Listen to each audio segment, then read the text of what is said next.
Hey guys, I want to come on here and talk about this disgusting, emboldened caveling who chose to pull his gun out on some black teenagers at a Miami protest. Now, I don't know about you guys, but I originally saw this story on Instagram. Tariq posted the video. Okay, now I don't mind giving credit to people where it's due. So I first heard about this story from Tariq on Instagram. He posted it and he was asking for people to help identify this man. And I think that he posted it like a few days ago. It wasn't even that long ago that he posted it, so I'm glad that he did. Now this man was found out and he was arrested. But just because he was arrested and the state says they're exploring hate crimes, nobody needs to get excited about that. We should all understand how this country works, keeping in mind I do believe it was in Florida where Jordan Davis got murdered, and there wasn't really justice over that. It was Florida where Trayvon Martin got murdered, and there wasn't really justice over that. So knowing those things, we shouldn't really get excited when some degenerates who were seen being hateful, which is consistent with their nature, is somehow being explored for hate crimes. The fact that they have to explore it for hate crimes, although he seriously screaming out this word, is interesting to me. Now, the news has the video, but because they like to blur out the words of the video, I'm going to show you the video that Tariq posted because it's the clear, unedited video. And then we'll come back and look at their propaganda, and they're probably going to try to, you know how they usually do. But let's go to the video first. Now, this is the video that Tariq posted. So let's get into it and so you guys can hear, and then we'll go to the news clip.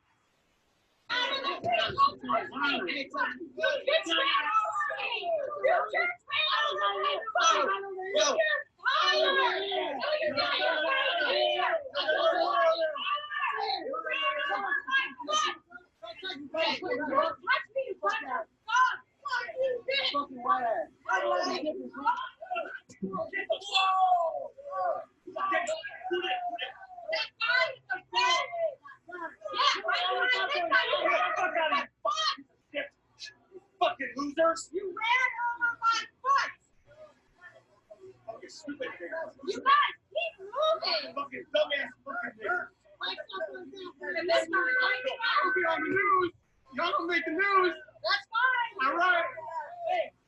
Stupid niggas!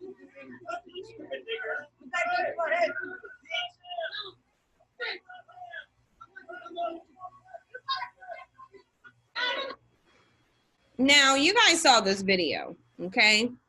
Very problematic because these are teenagers, these are children. Now, as far as I'm concerned, they did nothing to this woman. I didn't see anybody run her foot over. Details now, the day after a heated confrontation that led to a man's arrest and launched a hate crime investigation. Tonight, CBS 4 News has obtained new video of what happened before the encounter in Brickell. CBS 4's Headstown is live tonight in Liberty City with the latest. Ken. Yeah, Ruben, Elliot, that video shows a lot of the chaos that led up to that gun being pulled and those racial slurs being thrown around. The group held a news conference just a little while ago. It just ended a few minutes ago here in Liberty Square. They kind of explained that this whole protest began about concerns about housing.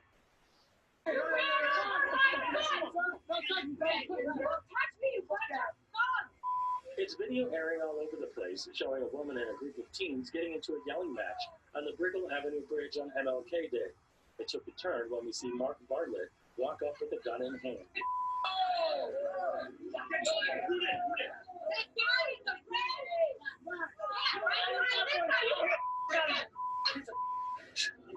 Losers! You ran over my foot! On the video, we hear Bartlett hurling racial slurs. The teens took off. Police say Bartlett followed them and was eventually stopped by police and arrested for carrying a concealed weapon. Organizers were stunned. I felt like we were reliving, what our ancestors went through. I was feeling in a way that was undescribable to hit to not just the African American kid, but the Spanish kid as well.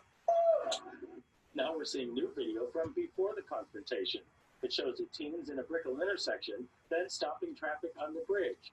Later, it appears to show one of them urinating off the bridge. The teens are with the group Bikes Up, Guns Down. The founder said the kids were on a ride protesting protesting redevelopment of the Liberty Square housing project. New units are going up as old ones are torn down as part of a county plan to improve the area. Today, the group had moving billboards rolling around Brickell, showing Bartlett's smiling mugshot and playing the video of the confrontation. Meanwhile, Miami-Dade State Attorney Catherine Fernandez-Rundle put out a statement saying, in part, "I am outraged at the reported acts depicted in the videos taken during this incident. I have assigned my chief of our hate crimes unit to immediately investigate and handle this case." She goes on, "I am committed to filing the appropriate charges and to vigorously prosecute this case to the fullest extent of the law." Now, we asked why they targeted the Brickell area specifically for their protest, and what they said is it's the economic hub of South Florida, so they wanted to spread their message over in that area. Also, we contacted the woman that you see in the video, as well as the man who was arrested for any comment. We haven't heard from either one of them. Live in Miami, Ted Skelly. Now, you guys saw that news clip, and what I hope you guys picked up on was the level of propaganda in the news clip. Because what they basically did is they saw that this was a clear-cut case of white people being white, showing their extremely racist, degenerate mentality. So what they did is they didn't do what black people do and get online and say, "Oh well, they deserved it," and they didn't go defend the black people. They didn't do that at all. What they did was they tried to find whatever they could to make these black teenagers look as bad as they possibly could. They showed them, you know, trying to pop wheelies on bikes. They showed one pissing off of a bridge. They made sure to show the worst type of conduct in these teenagers. So that, because the more they show the damaging behavior of the black teen, it reduces the impact of what the white person did. They know the society that we live in. That's just the reality of it. They want to have the mainstream population focus more on this teenager, particularly the one pissing over the bridge, than anything. So that they'll focus and say, "Oh, well, look how unruly these kids are. Look at just how thugs they are." They painted a picture of unruly thugs. Now, they were out here protesting gentrification. Now, he can say they're breaking down those housing projects to improve the area, but what they're really doing is gentrifying it. They're gentrifying it. What I will say is, if parents are going to allow their children to go out and be parts of protest, they should be teaching them a proper decorum, because their behavior out there, and this is not to justify anything, but if you're engaging in protesting, you're out there to make a political statement. So the behavior that they were engaging in was not conducive to any political statement that they were making. They basically seemed like they were out there to play and be seen. Now, aside from all that, clearly doesn't mean that they deserved anything. No black kids, regardless of what they're doing, deserves to have some white, disgusting struggle gene. Number one, accusing them of doing something that there's no evidence of them being doing, but we know that this is something that they typically do, right? We know they always do this, but also of a overly aggressive burn in the sun cabling, pulling out a gun on them and threatening them. I don't care what these kids did. What I care about is the fact that this cabling was disemboldened. But when you have black people who sit up on social media and they say the things that they say, they make the video sitting here defending the behavior of the cablings and their racism rather than getting on code and defending their people, these things happen quite a bit. They happen quite a bit. Now, I'm going to go out on a limb and say that because of this propaganda that they put out involving these black kids and their behavior, that's going to vastly impact whether or not something like this happens. We already know, even when a black kid is doing absolutely nothing, even when they're doing absolutely nothing, these things happen. So what impact do you think this propaganda is going to have on the potential for justice that they wouldn't get anyway? And that's the one thing we can rest assured is it doesn't matter. They wouldn't get justice anyway. They can sit there and say they're pursuing hate crimes, But how likely is it that they're actually going to charge him with anything? We know they're really not going to. But what I will say is parents, if you're going to have your kids out there representing you, I'll be damned if my kid is representing me in a manner that I don't want to be represented in. If you're going to go out and protest, you need to go out and protest, not play. They were out there playing. And I get that those are teenagers. I get it. But then don't be out there.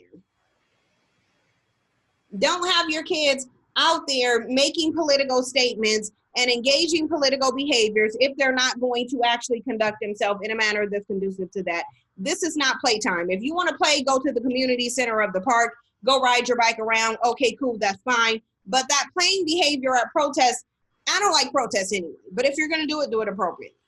Now, what I really hope is that, and we know that's not going to be the case, this man will eventually be so fearful of his life that he won't even show his face. But I'm guessing that that's not going to happen because I think we already know how society views Black men today in relation to them protecting their community. And we can go out on a limb and just say that if they were known for protecting their community, if they felt like there would be consequences to you pulling out guns on their children, they wouldn't even be engaging in this manner. Because even the Black men that they had at that press conference, he seemed very passive and he came off as very non-threatening.